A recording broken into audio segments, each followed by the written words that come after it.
Mari hiduplah baik. Jangan sama orang temen yang kaya, yang hidupnya baik-baik saja, kita royal. Giliran sama orang susah, pelit setengah mati. Saya kasih tahu, kenapa orang bisa gitu? Karena suka pujian. Royal sama temennya, beliin, bayarin. Kenapa? Supaya temennya bilang, kamu cek baik loh. Kamu tuh loh, apik banget sih. Kamu tuh baik banget sih. Duh, kamu tuh luar biasa loh. Senang dipuji. Dianggap, kaya, keren, bonafit. Tapi kalau sama pembantunya, itu aslinya. Sama orang kaya, kamu traktir makan. Firman Tuhan berkata, memberi hadiah kepada orang kaya, itu gak ada gunanya. Pemberian Anda tuh gak ada efeknya buat dia gitu loh. Tapi justru ketika kita menaruh belas kasihan kepada orang lemah, firman Tuhan berkata, Anda sedang memiutangi Tuhan yang pasti akan membalasnya. Ayo punya hati nurani sedikit. Jadi orang baik, kenapa?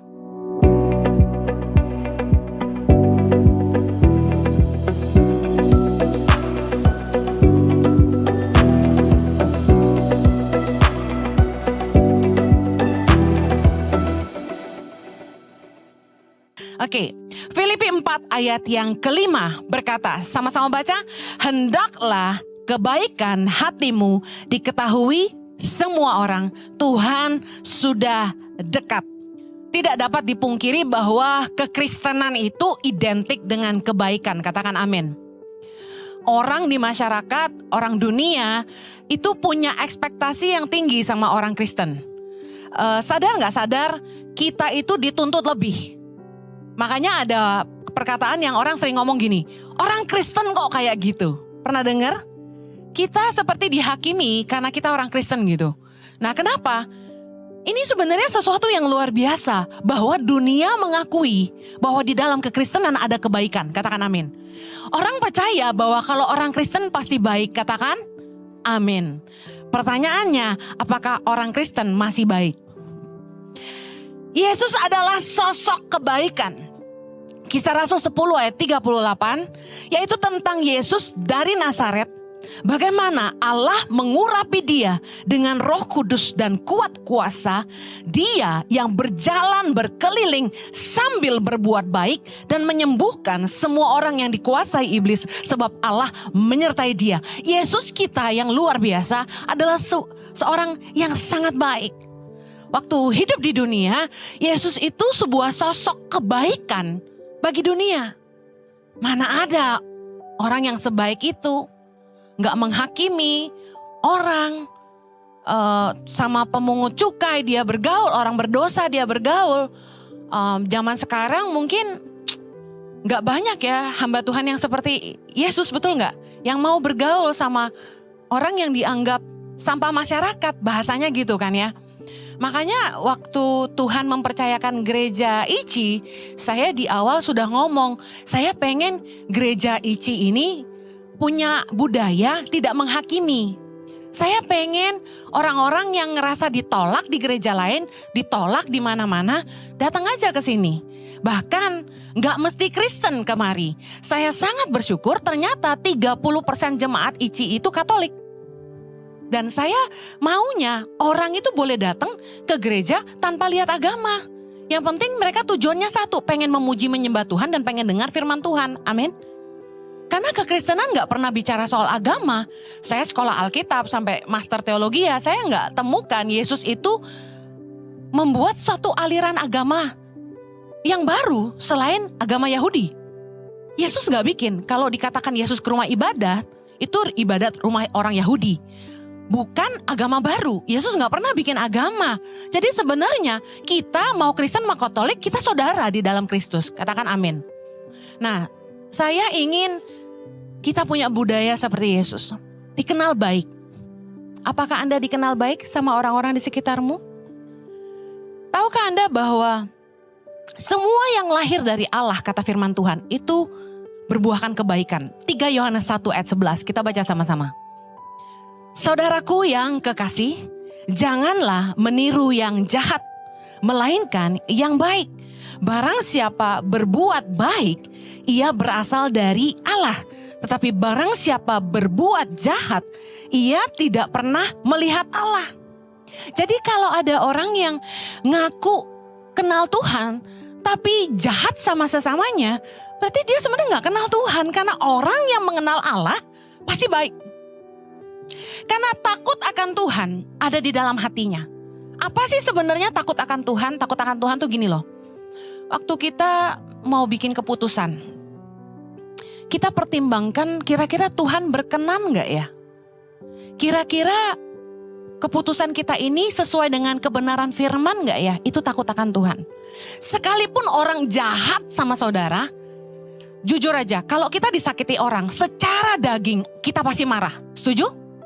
Waktu kita dijahatin, ditipu, diselingkuhin, dicuri, difitnah, dikatain orang, dicaci maki katakan, kita diomelin sama bos katakan gitu, pasti marah gitu. Nah, satu kali saya dengar kesaksian, ada seorang hamba Tuhan, saya nggak tahu hamba Tuhan ini siapa, tapi dia konseling sama psikolog, profesional psikolog.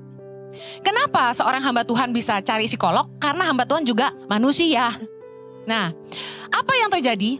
Jadi waktu dia ketemu sama psikolog ini, ternyata ditemukanlah bahwa si hamba Tuhan ini punya kepahitan. Emang hamba Tuhan gak bisa pahit? Bisa lagi. Ya kan, namanya juga manusia. Nah, psikolog ini bilang, bagaimana perasaan Bapak saat ini? Apa yang Bapak ingin lakukan sama orang yang telah menyakiti Bapak itu? Nah, perangkap kita orang Kristen adalah kita gak jujur. Kita selalu bilang, saya mengampuni. Saya mengasihi. Karena dia pendeta. Psikolog ini bilang, enggak. Katakan yang sejujurnya. Apa yang Anda mau lakukan sama orang yang jahat sama Anda ini? Saya lupa kasusnya apa, tapi parah gitu. Lalu dia jawab apa atau enggak? Ini mengagetkan, tapi luar biasa. Saya pengen cincang orang itu. Wow. Jangan munafik. Kita juga kalau lagi disakiti orang, kita juga pengen tabok balik. Pengen gue hajar gitu kan. Pengen gue apain gitu sebenarnya. Tetapi kan kita muna semuanya. Benar gak? Bukan muna sih. Orang baik itu bisa marah. Tapi dia gak balas kejahatan dengan kejahatan. Karena apa? Karena dia takut sama Tuhan. Waktu saya kasih contoh deh, gak usah orang lain. Saya aja lah. Waktu saya diviralin di YouTube, saya dijelek-jelekin hamba-hamba Tuhan. Tahu ya berita itu ya? Gara-gara saya khotbah salah judul tuh loh. Sebenarnya poinnya bener, ayatnya bener. Cuma salah judul. Saya gak mau nyalain siapa-siapa, saya yang salah. Ya. Nah, sebenarnya saya lihat kekristenan ini saya sedih. Yesus itu kan sosok kebaikan, bener gak? Yesus itu waktu perempuan kedapatan berbuat zina, orang-orang Farisi mau lempar pakai batu sampai mati. Yesus bilang apa? Siapa di sini yang gak pernah buat salah, lempar batu duluan, betul gak? Terus ada gak yang lempar batu? Gak ada. Nah, Yesus tanya sama wanita ini, adakah mana yang lain? Adakah yang melempar batu kepadamu? Gak ada Tuhan. Adakah yang menghukum engkau? Tidak ada Tuhan. Terus Yesus bilang apa sama dia? Aku pun tidak menghukum engkau. Pergilah dan jangan berbuat dosa lagi. Keren gak? Ini kekristenan. Harusnya ini loh kekristenan. Tapi orang Kristen itu gak punya ruang salah. Saya ngomong apa adanya. Orang Kristen itu tuntutannya super tinggi. Pendeta salah, udah coret blacklist.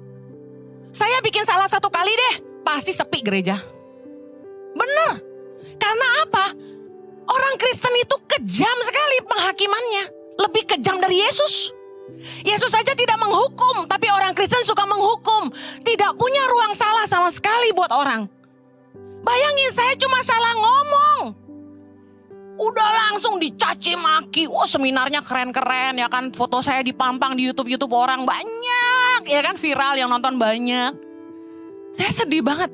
Kayak gue bikin salah ngapain gitu loh. Cuma salah judul aja udah dibilang sesat. Ampun deh gue. Udah, akhirnya saya ke Australia, saya pelayanan. Gereja yang ngundang saya, itu pendetanya dicercak. Namanya Pastor James. Pastor James, kenapa you masih undang itu Henny Kristianus khotbah di gereja you? Itu pendeta sesat. Dia bilang gitu. Aduh, sedih banget gue. Saya gak sebut denominasi deh ya. Sedih aja, kejam amat orang Kristen coy. Belum gue salah yang lebih besar. Itu kan? Ini baru salah perkara ngomong aja, udah cilaka deh. Apalagi saya sampai bikin salah yang lebih fatal. Kayaknya di dalam kekristenan tuh gak ada ruang salah gitu loh buat orang lain. Kita semua takut dihakimi. Makanya kita jadi munafik karena kita berusaha tampak benar. Padahal yang namanya kebaikan, itu kita gini, kita gak berbuat baik untuk pencitraan. Kita gak berbuat baik untuk konsumsi publik. Untuk mendapat pengakuan publik gitu bahwa kita baik. Tapi kita memang berbuat baik karena kebaikan adalah ibadah. Katakan amin. Kita lihat sama-sama Ibrani 13 ayat 16. Dan janganlah kamu lupa berbuat baik dan memberi bantuan. Baca sama-sama. Sebab korban-korban yang demikianlah yang berkenan kepada Allah. Korban apa? Berbuat baik dan memberi bantuan. Korban-korban yang demikian yang berkenan kepada Allah. Ketika kita berbuat baik, ketika kita menolong orang yang butuh bantuan, itu korban yang berkenan di hadapan Allah. Jadi perbuatan baik itu adalah ibadah. Kita baik sama orang, itu ibadah yang berkenan kepada Allah. Bukan untuk cari muka. Bukan biar dilihat orang, oh dia baik loh. Perbuatan baik itu bukan lahir dari kemunafikan harusnya. Perbuatan baik itu lahir dari ibadah karena kita mengasihi Allah. Roma 2 ayat 6, baca sama-sama. Ia akan membalas setiap orang menurut perbuatannya, ayat 7. Yaitu hidup kekal kepada mereka yang dengan tekun berbuat baik, mencari kemuliaan, kehormatan, dan ketidakbinasaan. Lihat, salah satu upah yang kita peroleh kalau kita tekun berbuat baik adalah hidup kekal.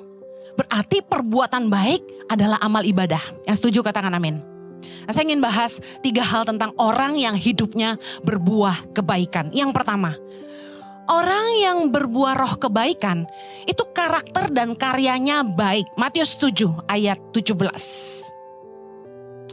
Apa yang lahir dari hidupnya buahnya tuh baik. Matius 7 ayat 17. Sama-sama. Demikianlah setiap pohon yang baik menghasilkan buah yang baik. Sedang pohon yang tidak baik menghasilkan buah yang tidak baik. Tidak mungkin pohon yang baik itu menghasilkan buah yang tidak baik. Ataupun pohon yang tidak baik itu menghasilkan buah yang baik. Dan setiap pohon yang tidak menghasilkan buah yang baik pasti ditebang dan dibuang ke dalam api. Jadi dari buahnya lah kamu akan mengenal mereka. Anda yang mau cari pasangan hidup, yang mau cari mantu, dengar ini. Pohon yang baik, buahnya pasti baik. Tidak mungkin pohon yang baik, buahnya tidak baik. Yesus itu ngomong sampai diulang 2 kali dengan penekanan, artinya kita bisa nilai hidup orang tuh dari buahnya. Nah, jangan terkecoh dengan tampilan luar. Never judge the book by the cover. Dengan alasan 2 kepribadian, orang itu bisa sebentar baik, sebentar jahat. Aneh. Zaman sekarang ada istilah-istilah baru yang zaman dulu gak pernah ada, betul gak? Kepribadian ganda lah, segala macem lah. Tapi itu jadi excuse loh. Kalau dia lagi ngamuk sama istrinya, dia jedotin kepalanya ke tembok, dia gebuk istrinya, dia bilang sorry, gue berkepribadian ganda. Mateng gak loh? Benar ini mah, aduh saya gak bohong, saya aja sampai sebagai hamba Tuhan jadi termangu-mangu. Ya udah kalau gitu lu jangan konseling sama gue, lu ke dokter jiwa aja. Karena gue gak sanggup ngadepin orang yang berkepribadian begini. Sekalinya baik-baik, sekalinya jahat-jahat banget gitu. Karena kalau firman Tuhan bilang, gak mungkin pohon yang baik menghasilkan buah yang tidak baik. Nah, saya pernah sebenarnya khotbah tentang membandingkan kasus. Nah, contoh, ada orang yang sama orang lain itu baik. Tapi sama pasangannya gak baik. Saya ketemu yang kayak gini. Ramah sama orang, sweet talk. Sopan. Sopan santun, baik. Lemah lembut. Tapi saya dengar kalau sama istrinya kasarnya minta ampun. Ngomong kotor melulu. Suka memaki. Nah ini kepribadian ganda, rada-rada gila. Dengan temannya baik sekali, suka traktir makan. Kalau makan di restoran yang mewah-mewah dibayarin. Udah kita bayar aja, boyaukin. Gak apa-apa, sini saya yang bayar, saya yang traktir. Ngerti boyaukin? Orang Hokkien. Gak usah, gue yang bayar aja. Traktir, makan yamcha bayarin. Makan apa, tepanyaki bayarin. Traktir orang terus. Tapi kalau sama pembantunya, pelit banget. Kalau gak tinggal kaki ayam, gak dikasih itu ayam. Lauk, daging itu, apalagi sapi, apalagi babi. Kalau gak 2 hari itu gak dikasih ke pembantunya. Udah gak mau dimakan, udah rada bau baru kasih pembantu. Beras aja dibedain. Giliran dia makan putih, pembantu makan bisa coklat warnanya. Kalau brown rice sih bagus ya. Yang banyak gabahnya tuh loh. Kok bisa ya ada orang gitu ya? Bingung saya. Sama orang kaya kamu traktir makan. Firman Tuhan berkata, memberi hadiah kepada orang kaya itu gak ada gunanya. Pemberian Anda tuh gak ada efeknya buat dia gitu loh. Tapi justru ketika kita menaruh belas kasihan kepada orang lemah, firman Tuhan berkata, Anda sedang memiutangi Tuhan yang pasti akan membalasnya. Kenapa giliran sama temen yang kaya, yang dia bisa beli makanan sendiri, Anda bagi-bagi kue, bagi-bagi bakso goreng, kue tart, traktir makan. Giliran sama pembantumu, ayam 1 pentung aja gak pernah dikasih. Karena pentung kan kita semua paling doyan. Makanya saya biasa makan sayap. Kenapa? Ngalah. Wes, kabeh mangan saya, aku sing sayap we. Kalau ada yang suka sayap, saya makan apa aja. Ampla apalagi, kasih saya aja ya. Nah, ini kepribadian ganda. Ini sebenarnya pohon yang baik apa pohon yang tidak baik? Karena Yesus berkata, tidak mungkin pohon yang baik menghasilkan buah yang tidak baik. Yesus yang bilang, tidak mungkin. Saya ketemu lagi, ada orang yang dia royal sekali, suka nolong orang miskin. Di beberapa perkampungan, dia bangunin rumah. Oh keren ya? Keren gak? Ketemu saya loh, yang pelayanannya di pedalaman, jelas terpesona saya. Saya ngeliatin dia tuh dengan mata berbinar-binar. Keren banget sih orang ini, wah keren. Tapi istrinya banyak. Yang ketemu saya itu istri keberapa saya juga gak tahu. Dan yang belakangan saya dengar apa? Gaji karyawannya ditahan sampai 2 bulan gak dibayar. Kontraktor-kontraktor yang kerja sama-sama dia gak dibayar miliaran rupiah. Menahan hak orang. Firman Tuhan berkata kita gak boleh menahan hak orang. Ini pohon yang baik atau pohon yang gak baik nih menurut saudara? Pohon yang baik? Karena suka nolong orang miskin itu. Don't judge the book by the cover. Ada lagi. Royal sama karyawan. Traktir makan terus. Cia. Mangan opo yo? Kei. Ini campur-campur Jawa, campur koi ya. Mau makan apapun bisa. Ditraktirin Chinese food. Hayo. Syabu-syabu. Haiti laut lewat. Ya. Semua ditraktir. Royal. Mau kemana? Mau minum apa? Pesen. Mau entek berapa puluh juta? Bayar. Gak apa-apa. Royal. Royal Paul. Tapi hidup dalam kenajisan. Dan tidak takut Tuhan.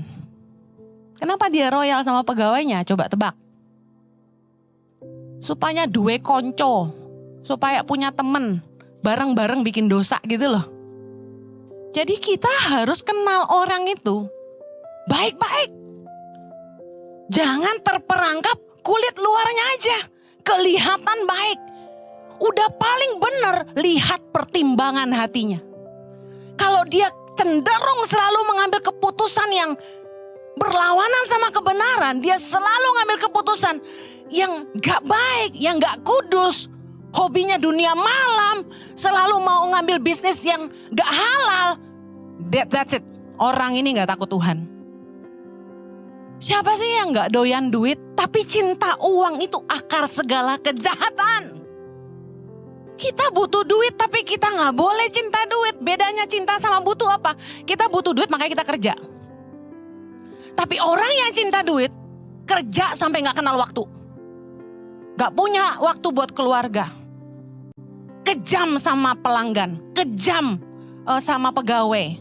Itu orang cinta uang. Kita harus tempatkan manusia lebih penting daripada hewan peliharaan. Di mall ini kan mall yang ramah binatang, ya kan? Boleh bawa dogi, ya kan? Nah, saya kasih tahu, saya kadang-kadang amazed bagaimana orang itu bisa sayang dan royal sama anjingnya lebih daripada sama pegawainya. Bisa keluar puluhan juta cuma buat si dogi yang au au au au gitu. Tapi sama pembantu yang dari pagi kosek nyuciin bajunya, nyetrikain, yang nyapu, yang keringetan, belum yang kalau nyonya pulangnya malam. Tolong nih, angkatin belanjaanku. Waduh, dia udah tidur kucek-kucek mata, angkat lagi belanjaan. Gak kelar-kelar. Kerja itu kalau bisa 24 jam, 24 jam. Ada majikan yang sekejam itu di sini? Bertobat. Jam kerja itu 9 hours maximum. Itu aja harus ada kasih jam makan siang 1 jam. Jangan bentar-bentar dipanggilin. Orang lagi makan. Saya kalau lagi panggil staf di rumah, udah kayak anak sih ya. Jadi panggil dia gitu. Dia bilang, iya Ma, kamu lagi makan ya? Udah kalau lagi makan enggak usah. Anda kalau lagi makan, disuruh kerja marah gak? Boro-boro disuruh kerja. Diajak ngomong aja marah. Don't bother me and my food, gitu kan. Ini orang lagi makan, Anda panggil. Ayo punya hati nurani sedikit. Jadi orang baik, kenapa? Mari, hiduplah baik. Jangan sama orang temen yang kaya, yang hidupnya baik-baik saja, kita royal. Giliran sama orang susah, pelit setengah mati. Saya kasih tahu, kenapa orang bisa gitu? Karena suka pujian. Royal sama temennya, beliin, bayarin. Kenapa? Supaya temennya bilang, kamu cek baik loh. Kamu tuh loh apik banget sih. Kamu tuh baik banget sih. Duh, kamu tuh luar biasa loh. Senang dipuji. Dianggap, kaya, keren, bonafit. Tapi kalau sama pembantunya, itu aslinya. Efesus 2 ayat 10. Karena kita ini buatan Allah. Diciptakan dalam Kristus Yesus untuk melakukan pekerjaan baik. Katakan sama-sama, pekerjaan baik. Yang dipersiapkan Allah sebelumnya, Ia mau supaya kita hidup di dalamnya. Orang yang berbuah kebaikan itu karya hidupnya pasti baik. Coba periksa dirimu hari ini. Anda bekerja. Hidupmu membawa keuntungan enggak buat tempat kerjamu? Anda dagang, Anda bisnis. Bisnismu itu datang keuntungan enggak buat customermu? Mendatangkan keuntungan nggak buat pegawai-pegawai yang kerja di situ? Karena banyak orang yang hanya memperkaya diri sendiri dan nggak peduli orang lain. Harusnya karya yang baik itu dampaknya terasa. Buah yang baik dan buah tidak baik tidak mungkin tumbuh di pohon yang sama. Setuju? Ada? Anda metik buah jeruk di satu pohon, kok yang ini asem pindah ke sebelah sana. Oh yang ini manis, ada? Gak ada. Mari. Periksa karya hidupmu. Apakah buah hidupmu baik? Apakah karya-karyamu mendatangkan kebaikan buat orang lain? Yang kedua, orang yang hidupnya berbuah kebaikan, buah perkataannya baik. Lukas 6 ayat 45. Kita baca sama-sama. Orang yang baik mengeluarkan barang yang baik dari perbendaharaan hatinya yang baik, dan orang yang jahat mengeluarkan barang yang jahat dari perbendaharannya yang jahat, karena yang diucapkan mulutnya meluap dari hatinya. Beberapa orang seringkali mengatakan, mulut gua doang lagi yang jahat, hati gua mau baik. Pernah dengar? Oh, mulut gua doang lagi yang jahat, hati gua mau baik. Saya udah sering dengar ini. Anda percaya itu? Enggak. Karena firman Tuhan berkata, yang diucapkan mulutnya meluap dari hatinya. Saya percaya ketika orang marah, seringkali kata-katanya tidak biasa. Ya, dia tidak maksud. I agree. Makanya kita harus jaga hati. Amin. Nah, Amsal 16 ayat 24 berkata gini. Perkataan yang menyenangkan adalah seperti sarang madu. Manis bagi hati, obat bagi tulang-tulang. Orang yang buah perkataannya baik tuh menyenangkan. Perkataannya pasti membangun, memberi semangat, menyadarkan orang yang berdosa kembali ke jalan yang benar, menyadarkan orang untuk hidup lebih baik, membuka pikiran orang, mengobati hati yang luka. Coba lihat apakah orang kalau ketemu Anda, dia pulang tuh keadaannya lebih baik. Atau ketemu Anda pulang itu dengan lebih suntuk. Lagi patah hati, ditolak cinta, ketemu Anda bukannya jadi semangat. Udah bro, dunia gak selebar daun kelor bro, semangat, cemungut. Cari lagi, ya. Yang kayak gitu banyak bro. Yes, gitu kan, on fire gitu. Atau ketemu Anda, bro emang nasib lu bro. Pacaran berapa kali putus aja lu bro. Lu susah sih karakter lu gak berubah-berubah. Lu nyarinya yang Cina aja sih, Cina mah susah gitu. Coba ketemu yang kayak gini. Aduh udah pulang, udah datang lesu pulang mati ya. Bener gak? Saya pernah ketemu orang yang, aduh kalau ketemu dia tuh kenapa ya? Jadi suntuk gitu, bad mood saya jadinya. Kenapa? Saban ketemu dia gak ada yang baik. Yang diceritain tuh selalu, mertua gua tuh gini. Ipar gua tuh wah gini. Jelek terus omongannya. Adiknya lah, anaknya lah, suaminya lah. Kayak gak ada yang baik gitu. Seolah-olah dia tersiksa, dikelilingi orang-orang salah semua gitu. Jadi saya tiap kali ketemu dia, saya bukannya gak punya empati, capek. Tapi saya ngomong gini terus nanti leader-leader gak mau curhat lagi sama saya. Gak gitu loh ya. Ini tuh orang-orang yang kenapa gak ada ngucap syukurnya gitu loh. Kalau saya ketemu dia, saya lihat dia tuh hidupnya sangat diberkati gitu. Tapi dia sendiri gak bisa lihat itu gitu. Kadang-kadang kita mesti cek gitu, kenapa mulut kita tuh negatif. Pertama udah pasti sumbernya hati. Betul? Firman Tuhan berkata, perkataan mulut meluap dari hati. Jadi kalau omonganmu tuh gak ada bagus-bagusnya, selalu negatif, gak pernah ngucap syukur, mungkin yang harus disembuhin tuh hatinya dulu. Yuk ngampuni orang lain gitu loh. Jangan iri hati sama orang.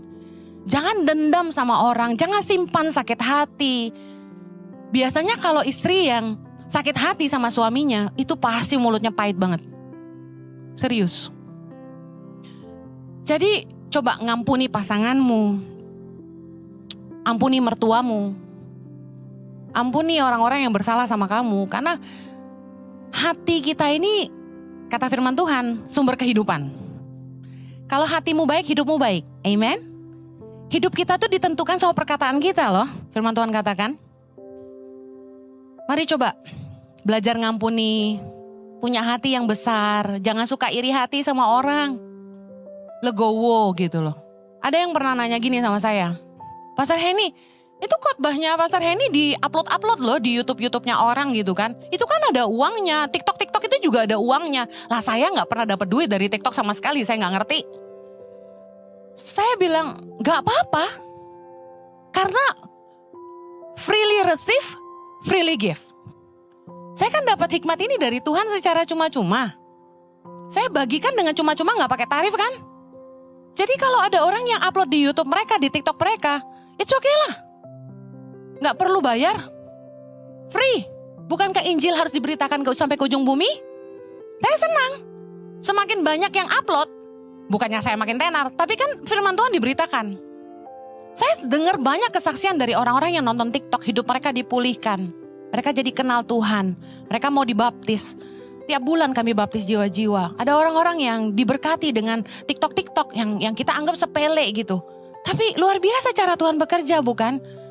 Dan saya senang gini, kalau memang khotbah saya yang diupload di akun-akun mereka itu menghasilkan uang, lalu bisa menolong mereka dan keluarga mereka, saya lebih senang lagi. Kalau dengan gua khotbah lu bisa makan, gua happy. Karena ngasih makan orang susah. Betul nggak? Kita harus kerja keras, bukan? Dan hari ini Tuhan percayakan kami 6.500 anak. Kita bahagia kan? Kita bahagia banget gitu loh. Jadi kalau ternyata lebih banyak lagi yang bisa makan karena saya khotbah, saya bersyukur. Suami saya juga bersyukur. Isn't it baby? Kita senang banget. Mari punya hati yang besar gitu. Gak usah marah sama orang. Kalau kita marah, coba kuasai lidah. Jangan keluar maki-maki kata-kata yang kotor. Kenapa sih seneng banget ngomong jorok gitu loh orang? Heran saya. Firman Tuhan berkata dalam Kolose 3 ayat 8, tetapi sekarang buanglah semuanya ini, yaitu marah, geram, kejahatan, fitnah, dan kata-kata kotor yang keluar dari mulutmu. Jangan alasan gini, sorry gua marah. Jadi langsung maki-maki, segala dogi, kupu-kupu, belalang semua disebutin. Iya kan? Cacing, ulet, kelinci gitu kan, rusa dan sebagainya keluar dari mulutnya. Udah deh gitu.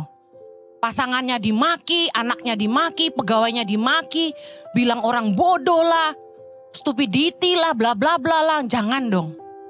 Jangan memaki hanya karena alasan gua marah. Firman Tuhan katakan buanglah semuanya itu. Marah, geram, kejahatan, fitnah, kata-kata kotor yang keluar dari mulutmu. Jangan ngerendahin orang. Kalau orang tuh salah, tegur kesalahannya, jangan rendahkan orangnya. Amen. Yang terakhir, orang yang berbuahkan kebaikan, itu dia tetap baik meski diperlakukan orang gak baik. Lukas 6 ayat 33, Yesus berkata, sebab jikalau kamu berbuat baik kepada orang yang berbuat baik kepada kamu, apakah jasamu? Orang-orang berdosa pun berbuat demikian.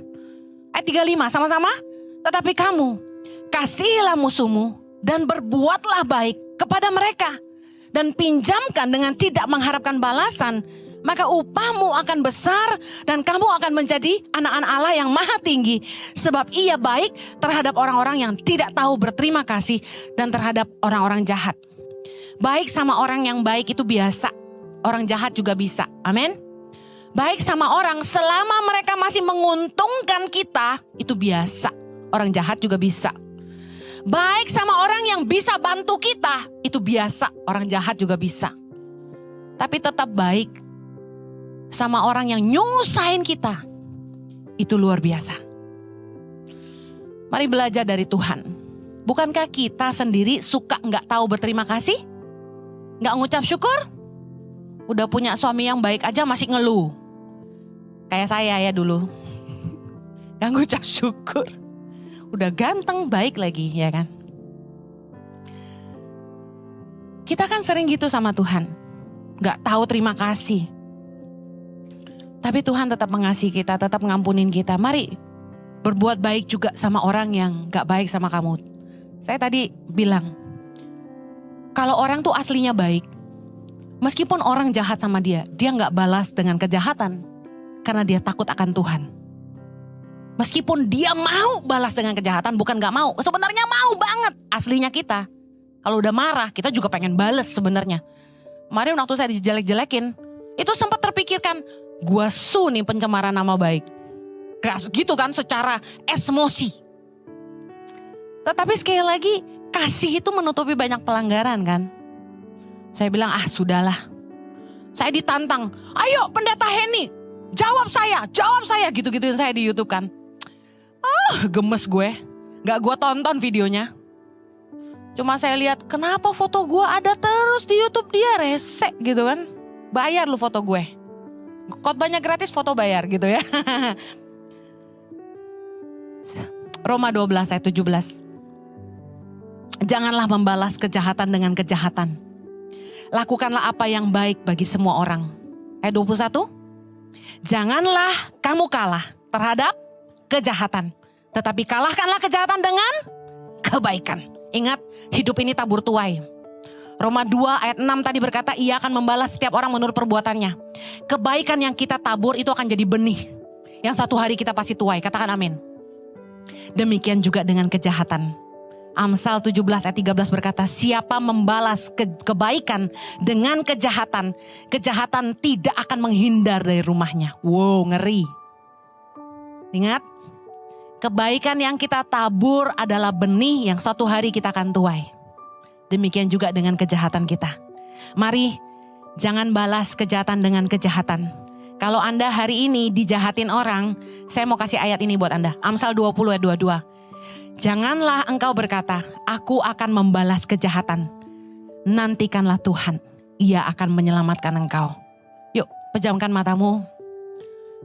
Kalau ada di antara kita yang dijahatin orang sampai keterlaluan, kamu marah, kamu kesal, kamu dendam, mari bawa semua itu di hadapan Tuhan. Firman Tuhan berkata, janganlah membalas kejahatan dengan kejahatan. Nantikanlah Tuhan, Ia akan menyelamatkan engkau. Tuhan, kami percaya bahwa pembelaan itu datang dari Tuhan.